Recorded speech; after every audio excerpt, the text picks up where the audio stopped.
Msemaji wa kundi la wanamgambo la Hamas Abdel Latif Al-Qanoh ameuawa katika shambulio la anga lililofanywa na Israel kaskazini mwa ukanda wa Gaza. Vyombo vya habari vyenye mfungamano na Hamas vimeripoti leo Machi 27 mwaka 2025. Habari zinasema kuwa kwa mujibu wa ripoti hizo, shambulio hilo lililenga eneo la kaskazini mwa Gaza ambako vikosi vya Israel vimekuwa vikiendeleza operesheni zake kwa kasi tangu mwanzoni mwa mwaka huu.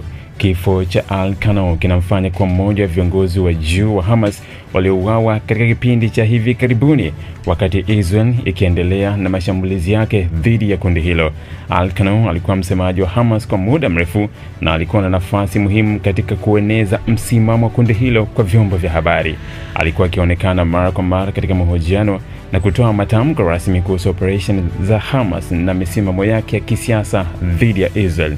Katika miaka hivi karibuni alihusika kikamilifu katika kutoa maelezo kuhusu mashambulizi ya makombora yanayofanywa na Hamas dhidi ya Israel pamoja na kuitikia sera za Israel katika ukanda wa Gaza na ukingo wa Magharibi. Kifo chake kinaonekana kama pigo kwa Hamasi ambayo inakabiliwa na mashambulizi makali kutoka kwa Israel tangu kuzuka kwa mzozo mpya mwaka jana. Israel imekuwa ikiongeza mashambulizi yake dhidi ya Gaza tangu kuanza kwa mzozo mpya kati yake na Hamas, huku Israel ikisema kuwa inalenga kuangamiza miundombinu ya kijeshi ya kundi hilo na kuwaua viongozi wake wakuu.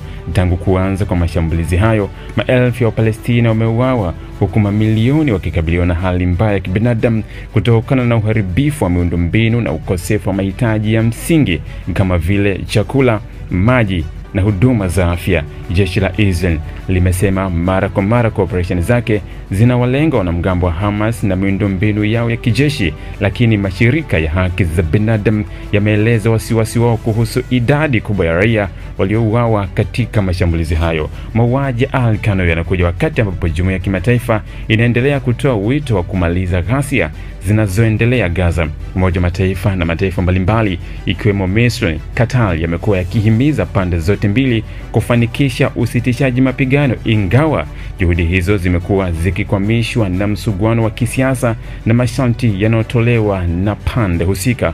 Kwa upande wake, Hamas imeapa kuendeleza kupambana na Israel, ikisema kuwa operesheni za kijeshi za Israel hazitaweza kuidhoofisha. Kundi hilo limekuwa likifanya mashambulizi ya kujibu kwa makombora yanayolenga maeneo ya kusini mwa Israel, ingawa mifumo ya ulinzi ya Israel kama Iron Dome imefanikiwa kuzuia mashambulizi mengi. Hali hii inaendelea kuwa tete katika ukanda wa Gaza, huku wadadisi wa masuala ya kisiasa wakionya kuwa kuongezeka kwa mashambulizi kunaweza kusababisha kuenea kwa mzozo huu na kuhusisha mataifa mengine katika eneo hilo.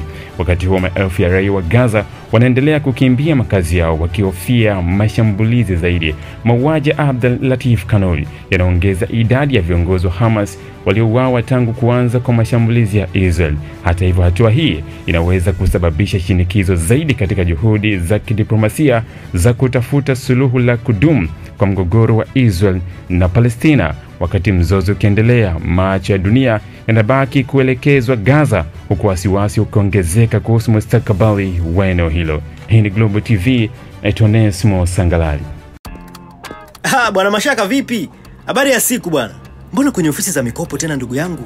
Ndugu yangu Clever, mikopo inanitoa roho. Vipi wewe kwenye madini? Mimi niliachana na hiyo kazi, maana kwanza mgodi uko mbali sana. Alafu gharama za uendeshaji mitambo kwa dizeli zilikuwa juu mno. Ndugu yangu pole sana. Kweli tulipata shida kwa muda, lakini tulipoletewa nishati ya umeme na serikali ya awamu ya 6, imekuwa ni suluhisho kwa changamoto zote hizi. Serikali ya awamu ya 6 kupitia REA imefanya kazi kubwa kuleta umeme hadi mgodini. Sasa hivi hatutumii tena mafuta. Mashine zinafanya kazi ya kuchota maji na mchanga kwa ufanisi mkubwa. Gharama za uendeshaji zimeshuka. Tunatumia teknolojia nzuri kwa unafuu. Na watendaji wanafanya kazi kwa furaha, na nisikufiche ndugu yangu, pesa tunapata. Umetufikia nishati ni maendeleo, umewaka umetufikia. Tangazo hili limeletwa kwenu na wakala wa nishati vijijini REA.